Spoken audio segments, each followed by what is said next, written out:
तो मित्रों, हम बिजोलिया किसान आंदोलन के बारे में पढ़ रहे थे और मैंने शुरू से लास्ट क्लास में आपको सारी पृष्ठभूमि समझाई कि ये किसान आंदोलन शुरू क्यों हुए। उसके बाद में हमने बिजोलिया के बारे में पढ़ा और 1919 में जो बिंदुलाल भट्टाचार्य आयोग आता है वहां तक मैंने आपको समझा दिया था। अब उसके आगे हम समझेंगे। तो अब देखिएगा, ये बिजोलिया है और विजय सिंह पथी के नेतृत्व में लगातार जो है यहाँ कोशिश की जा रही है समाचार पत्रों के माध्यम से। जो कांग्रेस के राष्ट्रीय स्तर के नेता हैं जैसे महात्मा गांधी हैं, बाल गंगाधर तिलक है, उनको जोड़ने का प्रयास किया जा रहा था। उन्होंने भी महाराणा से रिक्वेस्ट की थी कि साहब आप इनके प्रति जो है विनम्रता का रुख अपनाएं और किसानों की समस्याओं पर ध्यान दें। लेकिन मित्रों, ये लगातार ये चीज बढ़ती जा रही थी, समस्या का समाधान हो नहीं रहा था।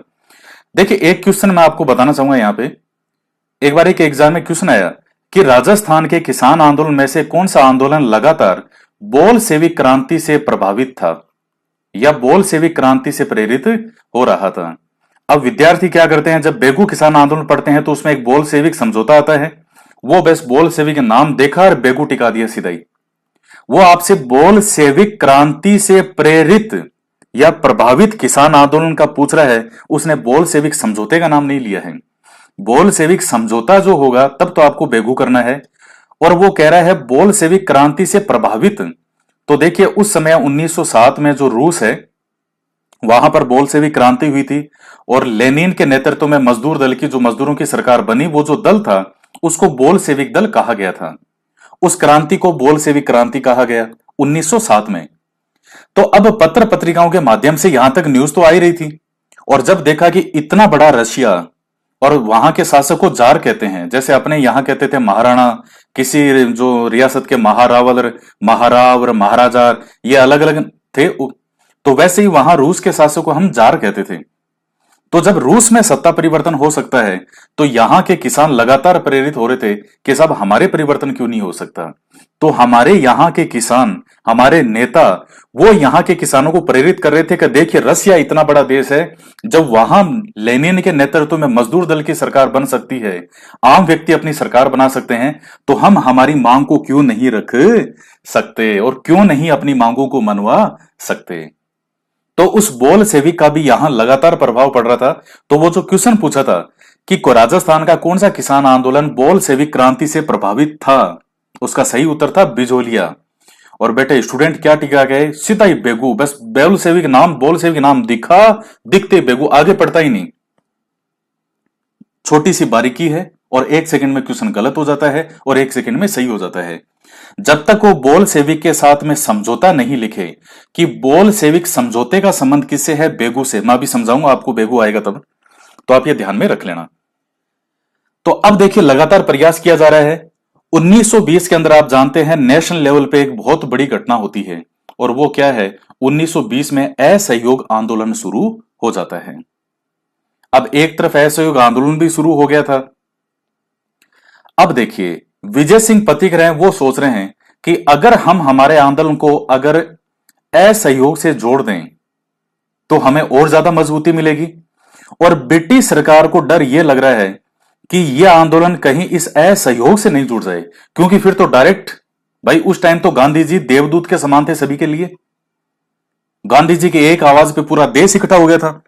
तो कहा साहब ये गड़बड़ हो सकती है, रियासतें अभी तक इन चीजों से बची हुई थी। तो इसलिए जो है, और गांधी जी भी चाह रहे थे कि अगर रियासतों का हमें इन लोगों का सहयोग, कभी तो गांधी जी बीच में पक्ष में नहीं थे कि रियासतों में हस्तक्षेप करें, लेकिन अगर ये जुड़ता तो उनको लाभ ही था। इन सब चीजों को ध्यान में रखे ब्रिटिश सरकार को डर लग रहा था। इसलिए ब्रिटिश सरकार ने क्या किया, 1922 के अंदर, यह बहुत महत्वपूर्ण है, 1922 में उस समय जो एजीजी है, एजीजी एजीजी कौन है, एजेंट टू गवर्नर जनरल। जीजी अपने बड़ी बहन को भी कहते हैं जीजी, और जीजी के जो पति हैं उनको हम क्या कहते हैं, जीजा जी। तो जीजी, एजीजी, तो एजीजी उस समय कौन था, हॉलैंड। तो हॉलैंड के नेतृत्व में जो ब्रिटिश सरकार है उनके द्वारा एक उच्च स्तरीय समिति बनाई गई कि भाई आप जाओ और इस समस्या का समाधान करो। क्यों, क्योंकि कल को कोई बात बड़ी होगी तो फालतू में लेने के देने पड़ जाएंगे, इसलिए आप जाइएगा। तो एजीजी जो हॉलैंड है वो आता है यहां पर बिजोलिया और यहां किसानों से मिलता है, बातचीत करता है। अब इसके हॉलैंड के साथ में कुछ और लोग भी थे, जैसे एक तो इसका सचिव होगा साथ में, भाई एजीजी आएगा साथ में सचिव तो होगा ही। एक आगलवी करके एक सचिव था, आगलवी। आपको ध्यान में नहीं रखना, आपको सिर्फ हॉलैंड ध्यान में रखना है। 1922 में एजीजी हॉलैंड, इसके नेतृत्व में आयोग बना और ये आएगा। और इसके साथ में इस हॉलैंड का सचिव था आगलवी। मेवाड़ का उस वक्त जो ब्रिटिश रेजिडेंट है वो भी आएगा, विल्किसन नाम का। ध्यान में रख लेना, कोई जरूरी नहीं है। एक वो हो गया, और मेवाड़ से भी कुछ लोग आएंगे। एक तो दीवान था यहां का प्रभाष चंद्र चटर्जी, और यहां का कोई हाकिम हाकिम और था मेवाड़ का, एक बिहारी लाल करके। ये इतनी जो नाम वाम आपको कोई याद करने की जरूरत नहीं है, मैं तो समझा रहा हूं इसलिए आपको बता रहा हूं। हॉलैंड का नाम ध्यान में रखना है। हॉलैंड आया, इन सब के साथ ये समिति बनी, हॉलैंड के नेतृत्व में ये आयोग बना, और इसने किसानों की समस्याओं को सुना और ये कहा साहब बात आपकी बिल्कुल सही है। अब देखिए, हालांकि आपसे पूछता तो नहीं है, लेकिन एक तरफ हॉलैंड था और दूसरी तरफ सामने से किसानों की ओर से किसने बात की थी? तो कुछ जो शिक्षित लोग हैं नेतृत्व कर रहे थे वो बात करेंगे, जैसे जो किसान पंचायत बोर्ड की ओर से। अब इसमें एक तो जैसे रामनारायण चौधरी है वो हो जाएंगे, एक नारायण पटेल नाम का व्यक्ति था, और ये जो माणिक्यलाल वर्मा जी हैं वो आपको मिल जाएंगे। एक मोतीचंद नाम का व्यक्ति था वो हो जाएगा। तो ऐसे करके आमने सामने बात हुई और बात होकर के इनके बीच में समझौता हुआ, और इन्होंने कहा साहब किसानों की मांगे बिल्कुल सही है, 35 जो लागतें हैं वो यहां पर खत्म कर दी गई, यानी 35 प्रकार के कर समाप्त कर दिए गए एजीजी हॉलैंड के द्वारा। अब इसको मैं जो समझा रहा हूं उसको बहुत ध्यान से सुनना। एजीजी हॉलैंड आया, सामने से लोगों से बिजोलिया में बैठ के बात की, रामनारायण चौधरी, मोती चंद्र, ये कई लोगों ने मिलकर अपना विचार रखा, माणिक्यलाल वर्मार, ये सब ने मिलकर अपनी बातें रखी, और इन्होंने कहा साहब, एजीजी हॉलैंड ने कहा भाई आपकी मांगे बिल्कुल सही है, आप पर वास्तव में अत्याचार हो रहा है, और 35 कर समाप्त कर दिए। यह प्रश्न एक बार परीक्षा में पूछा गया है। मैं पिछले वर्षों के पेपर देख रहा था, उसमें एक पेपर था, कौन सा था मुझे याद नहीं आ रहा, लेकिन पेपर में था कि जब एजीजी हॉलैंड आयोग आता है 1922 में, तो कितने कर उसने समाप्त करने की घोषणा की थी? 35 कर। अब 35 कर समाप्त कर दिए, किसान भी खुश हो गए, लेकिन आगे हुआ क्या? मेवाड़ रियासत ने इस समझौते को अप्लाई नहीं किया, क्योंकि वो ये समझौते ये कर वर समाप्त करने के पक्ष में नहीं थी। तो एजीजी हॉलैंड आया था और उसने समझौते 35 प्रकार के कर समाप्त भी कर दिए, लेकिन मेवाड़ रियासत ने इस समझौते को लागू नहीं किया। ये लाइन ध्यान में रखना है, एक एक शब्द। मेवाड़ रियासत ने इस समझौते को लागू नहीं किया। तो फिर आप कहोगे कि साहब तो जो अंग्रेज थे, तो फिर उसने कहा था हॉलैंड ने, क्या इनकी बात राणा नहीं मानेगा? भाई ये सब एक नाटक था हॉलैंड का, आप एक नाटक ही कह सकते हो, क्योंकि ये उस वक्त ब्रिटिश सरकार को डर था। क्या ब्रिटिश सरकार वास्तव में इतनी भली है क्या?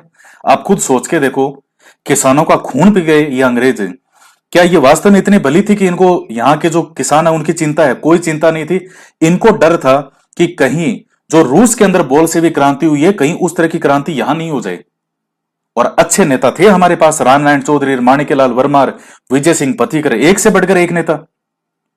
तो इसलिए ब्रिटिश सरकार ने हॉलैंड के नेतृत्व में आयोग बनाया, ताकि कुछ समय के लिए मामला ठंडा हो जाए। आज भी कोई भी घटना होती है, सरकार सबसे पहले कोई समिति बनाती है, साहब हम कमेटी बनाते हैं, और कमेटी बना करके और बस कर देंगे। कौन सी कमेटी का रिजल्ट आज तक आया भी है? तो कौन सी कमेटी के रिजल्ट को किसी ने माना है? यह तो लोकतंत्र की बात बता रहा हूं मैं आपको। यह तो उस समय का देखिए क्या हालत हो गई। तो जो, और इनको चाहिए था, क्या चाहिए था? जो यहां के किसान है इनसे पैसा चाहिए था इन लोगों को। तो अब मैंने आपको फैक्ट सारे बता दिए। 1922 में एजीजी हॉलैंड आता है। यह घटना जो है एजीजी हॉलैंड इनसे मिलता है, ये लगभग 4 फरवरी की है ना। आप कोई फिक्स ऐसा गोटे मत लगाने लग जाना, मैं तो आपको बस बता रहा हूं, थोड़ा सा ध्यान में रहे। 4 फरवरी के आसपास की घटना है। एजीजी हॉलैंड आता है, इसके बाद 4-5 लोग होते हैं, और इन्होंने 35 प्रकार के करों को समाप्त कर दिया। लेकिन मेवाड़ सरकार ने इस समझौते को लागू नहीं किया। अब किसान वगैरह हैं वो फिर अपना आंदोलन जारी करेंगे, क्योंकि उनकी समस्या का समाधान हुआ नहीं। इसके बाद में देखिएगा 1922 निकल गया, 1923 आ जाता है। और मित्रों 1923 में एक महत्वपूर्ण घटना होती है, और वो ये है कि विजय सिंह पति को गिरफ्तार कर लिया जाता है। और कोई इन पर आरोप साबित नहीं हुआ विजय सिंह पथिक पर। इसके बावजूद इन्हें 5 साल की सजा सुनाई गई। 5 साल तक इनको जेल में रखा गया। तो बीच में जो है थोड़ा सा ये मामला जो है यहाँ का उतना जिस गति से चल रहा था उतनी गति से नहीं हुआ, थोड़ा सा ढीला पड़ गया। और 1927 के अंदर जो है विजय सिंह पथिक वापस आते हैं। जब विजय सिंह पथिक वापस आए तो फिर किसानों ने फिर कहा साहब आप हमारा नेतृत्व करो। तब विजय सिंह पथिक ने इन लोगों को एक सजेशन दिया कि अगर आपको विश्वास हो अपने साथियों पर, दूसरों पर, कि आप इस जमीन को पड़त रखोगे और कोई दूसरा इस पर खेती यानी इन खेतों को उठाने के लिए कोई तैयार नहीं होगा, तो आप एक बार ये करके देख सकते हो। किसानों ने इस चीज को माना, और जो ही उन्होंने ये कहा कि साहब हम खेतों को पड़त रखेंगे, तो साहब जागीरदारों ने बोलियां लगाई, और दूसरे लोग, ज्यादातर जो पैसे वाले थे, जमींदार वगैरह दूसरे ही, उन्होंने उन खेतों को खरीद लिया। ये दाव उल्टा पड़ गया। तो कुछ लोगों ने इसका दोष जो है विजय सिंह पथिक पर ही डाल दिया कि आपकी वजह से ऐसा हुआ। अब भाई पथिक जी की निष्ठा पर तो कोई सवाल ही नहीं उठा सकता, लेकिन एक सेकंड में इन पर डाल दिया कि साहब आपकी वजह से हो गया। तो होम करते हुए हाथ जलने वाली सी थोड़ी सी पथिक जी के साथ में घटना हो गई। तो फिर पथिक जी का थोड़ा सा मन विचलित हो गया, और फिर क्या है, पथिक जी ने, अब जो बता रहा हूं ध्यान रखना, 1927 में अपने आप को इस आंदोलन से अलग कर लिया। आप तो वैसे समझ के चलो कि 23 के बाद में ये अलग ही हैं, क्योंकि 23 में इनको जेल हो गई थी, और 27 में ये वापस आते हैं। 23, 24, 25, 26, 27, 27 में वापस आते हैं। और उसके बाद में छोटी सी घटनाक्रम होता है, बाद में पथिक जी अपने आप को अलग कर लेते हैं। अब उसके बाद, तो पथिक जी के बाद में अब नेतृत्व किसका होगा? तो एक नई पौध तैयार हो चुकी है, और एक लीडर के रूप में हमारे सामने आए हैं माणिक्यलाल वर्मा जी। मित्रों माणिक्यलाल वर्मा जी जो एक लीडर के रूप में सामने आते हैं, वो इसी आंदोलन में आते हैं। पहले मेवाड़ सरकार के अंदर ही सरकारी क्या थे, ये कर्मचारी थे, और बाद में विजय सिंह पथिक रहे इनसे प्रभावित होकर के, और इन्होंने सरकारी नौकरी छोड़ दी थी। तो अब जब पथिक जी अलग हो गए, तब अब उनके बाद में इस नेतृत्व को संभालने का काम किसने किया? माणिक्यलाल वर्मा ने। और कुछ ही समय के अंदर माणिक्यलाल वर्मा ने इसका नेतृत्व जमनालाल बजाज और उनके बाद हरिभाऊ उपाध्याय, उनको यह नेतृत्व सौंप दिया। और ये क्वेश्चन बिल्कुल क्लियर कट ये आ रखा है कि 1927 में विजय सिंह पति के अलग होने के बाद बिजोलिया आंदोलन का नेतृत्व करता कौन था? बिल्कुल एकदम ये का यही लाइन था, और इसका सही उत्तर है माणिक्यलाल वर्मा। माणिक्यलाल वर्मा जी ने लगभग 1.5-2 साल बाद में ही इसका नेतृत्व जमनालाल बजाज जी को सौंप दिया। फिर हरिभाऊ उपाध्याय, फिर कई लोग इसमें जुड़ते हैं। फिर किसानों ने फिर अपना प्रयास लगातार जारी रखा, और यह प्रयास जारी करते करते करते 1941 के अंदर, जब उस समय मेवाड़ के महाराणा थे भूपाल सिंह जी, तो भूपाल सिंह जी के समय जो है, उस समय यहां, तो उस समय 1941 में मेवाड़ के प्रधानमंत्री जो होते हैं वो हैं सर टी विजय राघवाचार्य, और जो राजस्व मंत्री, आप उनको दीवान कह सकते हो, मोहन सिंह मेहता। इनके प्रयासों से जो है ये मामला किसानों के साथ समझौता होता है, किसानों को उनकी भूमि वापस लौटा दी जाती है, और ये कर वर समाप्त सारे लगभग हो जाते हैं। तो ये 1941 में जाकर के और ये मामला शांत होता है। तो इसके साथ में आप एक चीज ध्यान में और रखना, माणिक्यलाल वर्मा जी को बीच में कुछ अंतराल में जेल में रखा गया था, जो राजसमंद में फोर्ट पड़ता है कुंभलगढ़। तो कुंभलगढ़ फोर्ट के अंदर माणिक्यलाल वर्मा जी को कुछ समय के लगभग 1.5 साल के लिए नजरबंद किया गया था। ये छोटे छोटे फैक्ट हैं, तो ये चीजें आप ध्यान में रख लेना। तो ये आपका जो टॉपिक है ये कंप्लीट होता है, और अब हम जो है वो नोट्स के माध्यम से इसे रिपीट करते हैं। कोई बचा कुचा पॉइंट भी होगा वो भी इसमें आ जाएगा। बिजोलिया किसान आंदोलन 1897 से 1941। जिला कौन सा है? भीलवाड़ा। और प्राचीन नाम इसका क्या है? विजयावली। ये नाम कहां आया था याद करो, मैंने ये नाम कहां बताया था आपको? आपको बिजोलिया शिलालेख जो उस टाइम आपको पढ़ाया था 1170 ईस्वी का, पार्श्वनाथ मंदिर के पास, चौहानों को वत्स गोत्र भूत्र, वहां जो उनको कहा गया है श्री वत्स गोत्रीय भूत्र वो करके ब्राह्मण माना गया है। तो उसमें आपको बताया था कि जो उस बिजोलिया शिलालेख है उसके अंदर बिजोलिया का प्राचीन नाम क्या मिलता है? विजयावली। भौगोलिक नाम क्या है? ऊपरमाल कहते थे इसको, ऊपरमाल का क्षेत्र पठा रहे हैं। संस्थापक कौन है? अशोक परमार है, जगनेर का, यूपी का था ये। राणा सांगा की इसने 1527 में खानवा के युद्ध में सहायता की थी। तब राणा सांगा ने बिजोलिया की जागीर दी थी अशोक परमार को, तो इसी के वंशज आगे चलते आ रहे थे। यहां कौन से किसान थे? धाकड़ जाति के किसान थे। 84 प्रकार के कर और लाटा कुंता पत्ती इत्यादि विद्यमान थी। 1897 में बिजोलिया का ठाकुर कौन बनता है? करशन सिंह। मैंने आपको बताया था करशन सिंह या किशन सिंह, ये एक ही व्यक्ति का नाम है, आप ध्यान में रखना। 3 चरणों में आंदोलन होता है। सबसे पहला चरण 1897 से 1914 तक है। 1914 मान लो, 15 मान लो, यानी विजय सिंह पथिक जी के पहले तक। गिरधारीपुरा गांव में किसान गंगाराम धाकड़ के घर मृत्यु भोज के अवसर पर एकत्रित होते हैं और साधु सीताराम दास जी के कहने पर 2 किसान नानजी पटेल और ठाकरी पटेल को करशन सिंह की शिकायत करने मेवाड़ महाराणा के पास भेजा गया, लेकिन राणा फतेह सिंह ने कोई कार्रवाई ही नहीं की। तो करशन सिंह पर तो कोई कार्रवाई नहीं की, लेकिन आपको मैंने बताया था उन्होंने अपना एक अधिकारी भेजा था। फतेह सिंह ने कोई कार्रवाई नहीं की, केवल अपने एक अधिकारी हामिद हुसैन को भेजा। तो आपको मैंने समझाया था, इसने समर्थन किया था किसानों का, लेकिन कोई हल नहीं निकला। तो करशन सिंह के हौसले बुलंद हो गए कि वाह बेटा वाह, मेरी शिकायत करने गए थे तुम। तो नानजी पटेल और ठाकरे पटेल को इसने बाहर निकाल दिया। कहा गए शिकायत करके क्या सोचा था, गब्बर खुश होगा, शाबाशी देगा, तो इनको बाहर निकाल देता है। 1903 में अब इसके हौसले तो बुलंद हो ही गए थे करशन सिंह के, इसने किसानों पर 5 रुपए चौरी कर लगा दिया। किसने लगाया था? करशन सिंह ने। यह नाम ध्यान में रखना, करशन सिंह ने लगाया। कौन सा? चौरी कर। किस पर? किसानों पर। कब? 1903 में। कितना लगाया? 5 रुपए। और यह होता क्या है चौरी, आप समझते ही हो। जो शहीद हो चुके हैं वो जानते हैं अच्छे से। शहीद मतलब जिनकी शादी हो चुकी है, जो शादी की बलि पर चढ़ चुके हैं, वो जानते हैं चौरी क्या होती है। कईयों के दिल का दर्द बाहर आता है, सर चौरी का नाम मतलब दिल के जख्म बाहर आ जाते हैं। वो जिंदगी का आखिरी दिन था जब मैं हंसा था। एक बार मेरी क्लास में एक स्टूडेंट था, मुझे कहता सर मेरी जिंदगी का आखिरी दिन था चौरी पर बैठने से पहले से जब मैं मुस्कुराया था। उसके बाद तो बस मेरी पत्नी मुस्कुराती है, मेरा तो चेहरा ही मुस्कुराने जैसा नहीं रहा। तो ये तो खैर यूं चलो कोई नहीं। तो चमरी जो है जिसके बाहर फेरे होते हैं, तो उसके बाहर जो फेरे लगाते हैं उसको चवरी कहते हैं, चमरी। किसानों ने पुत्रियों के विवाह रोक दिए। करशन सिंह के अपशब्द कहने पर किसानों ने खेती नहीं करने की चेतावनी दी। तो मैंने आपको समझा दिया। यहां ये किसान वगैरह जाते हैं और वो फिर उल्टा पुल्टा बोलता है इनको, तो फिर किसान जो है वो इस बात से नाराज हो जाते हैं और खेती नहीं करने की चेतावनी दी। यहां से जगह के बिजोलिया छोड़ छोड़ के जाने लगे मालवा की तरफ, मध्य प्रदेश की तरफ, इधर उधर। तब ये घबरा जाता है और चमरी कर माफ कर दिया। 1906 में नया ठाकुर कौन बनता है? पृथ्वी सिंह। इसने तलवार बंदाई नाम का जो नया कर प्रजा पर लगा दिया।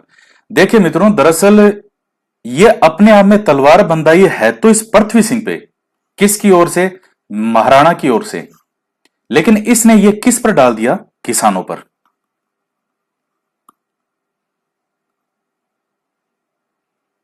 और तलवार बंदाई जब नया ठाकुर बनता था तो उसके ये जैसे ये क्या बांधी जाती थी? तलवार बांधी जाती थी, एक रस्म होती थी। तो वो एक इसको निश्चित पेशकश जो है, निश्चित नजराना जो है वो राणा को भिजवाना पड़ता था। किसानों ने विरोध किया और भूमि को पड़त रखा। पड़त का मतलब हम खेती नहीं करेंगे। इस आंदोलन का नेतृत्व साधु सीताराम दास, फतेहकरण और ब्रह्मदेव ने किया, जो पहला चरण है। और राम ने तीनों को दंडित करके रियासत से निकाल दिया था। इसके बाद में ये पृथ्वी सिंह की मृत्यु हो जाएगी और नया बनता है केसरी सिंह। वो छोटा सा बच्चा था, तो ये ठिकाने का डायरेक्ट नियंत्रण जो अब किसके हाथ में चला गया? मेवाड़ के हाथ में। निर्वासन के दिनों में जब इन्होंने ये इनको बाहर निकाल दिया, तो फिर साधु सीताराम दास ने ऊपर माल डंका नाम का समाचार पत्र निकाला था। ये एक फैक्ट है, इसको आप याद रखो तो रख लेना कि ऊपर माल डंका नाम का समाचार पत्र किसने निकाला था? तो विजय सिंह पथिक मत कर देना, माणिक्यलाल वर्मा मत कर देना, हरिभाऊ उपाध्याय मत कर देना, जमनालाल बजाज मत कर देना। कौन है? साधु सीता रामदास।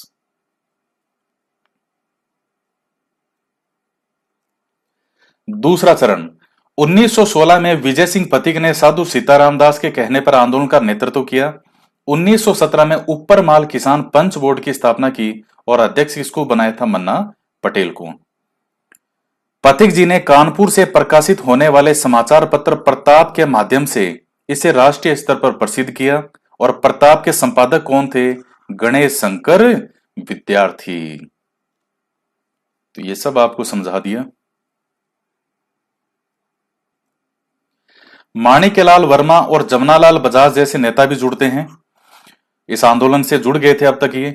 1919 में बिंदुलाल भट्टाचार्य आयोग बैठाया गया, किसकी ओर से? मेवाड़ सरकार की ओर से।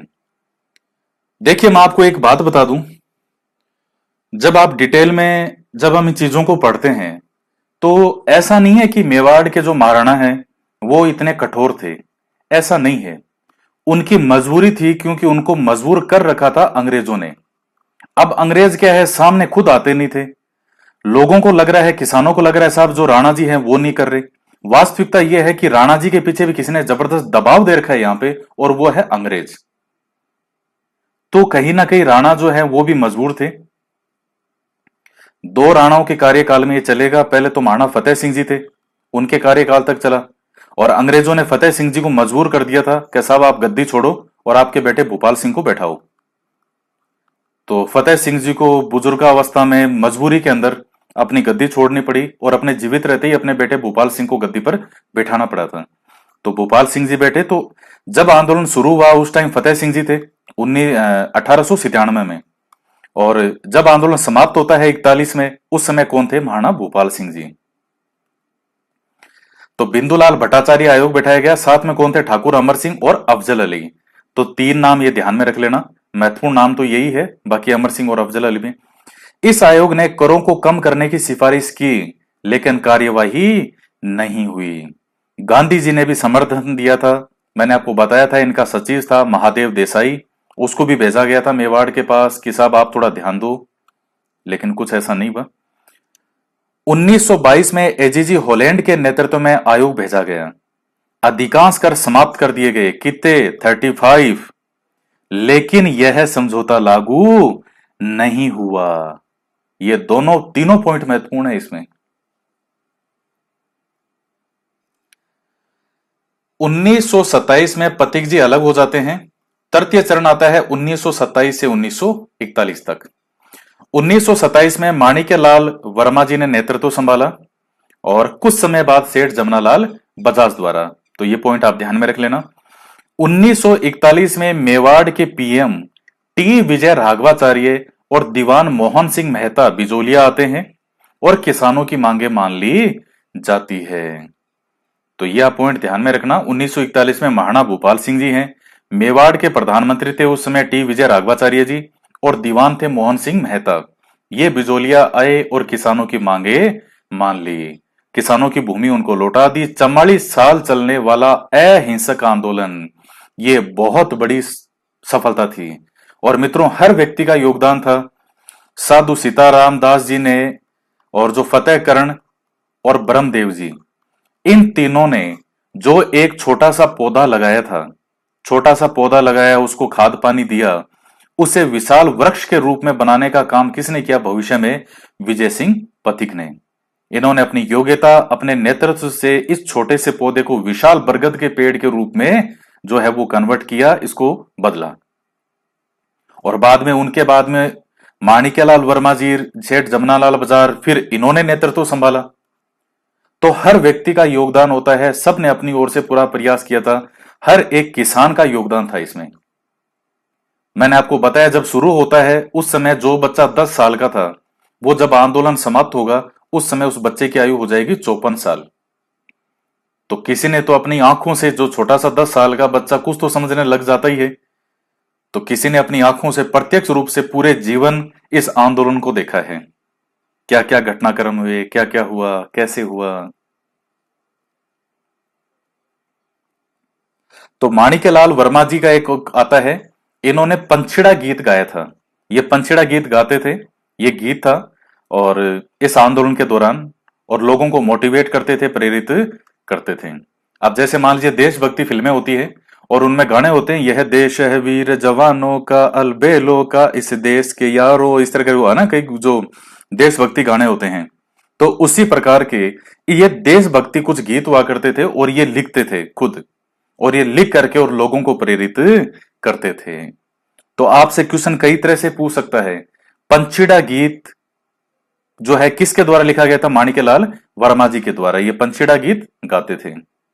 एक अर्जी वगैरह गीत और है अर्जी नाम से, वो और किसी आंदोलन में आएगा, यहां नहीं है, इसलिए मैं वो नहीं, वो भी माणिक्यलाल वर्मा जी का लिखा हुआ है लेकिन वो यहां नहीं, वो हम उसको कहीं और पढ़ेंगे। यहां पंछीड़ा गीत है।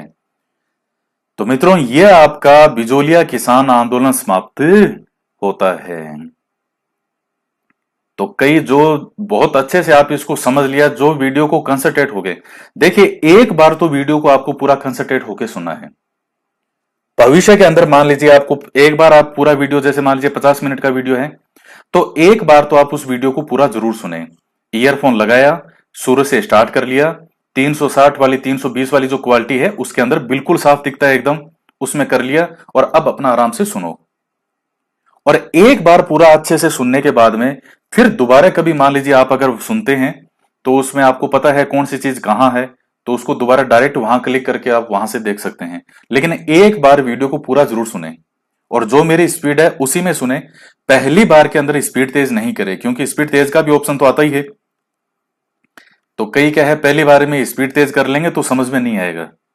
तो मैं जो कहता हूं मेरी बात को फॉलो किया करें हमेशा। तो ये चीज है।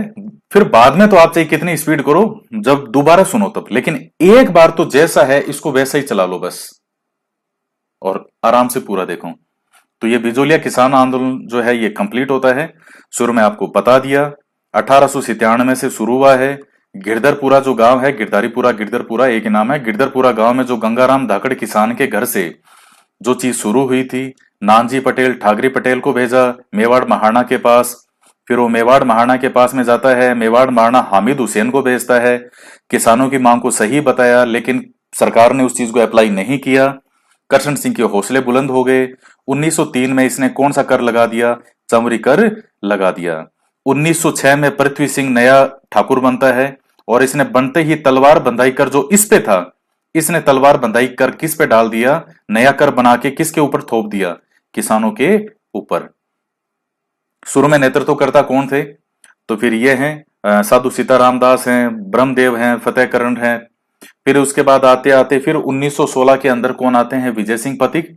1917 में ऊपरमाल किसान पंच बोर्ड की स्थापना की, जिसका अध्यक्ष बनाया मन्ना पटेल को। उसके बाद 1919 के अंदर बिंदुलाल भट्टाचार्य आयोग की स्थापना होती है, उसमें अफजल अली, वो ठाकुर अमर सिंह, वो करके लोग जुड़ेंगे। उसके बाद 1922 के अंदर एजीजी होलैंड, इसने 35 प्रकार के करों को समाप्त करवा दिया, किसानों से समझौता हो गया। लेकिन मेवाड़ सरकार ने इस समझौते को बिल्कुल भी लागू नहीं किया, तो किसानों का आंदोलन फिर से चल पड़ा।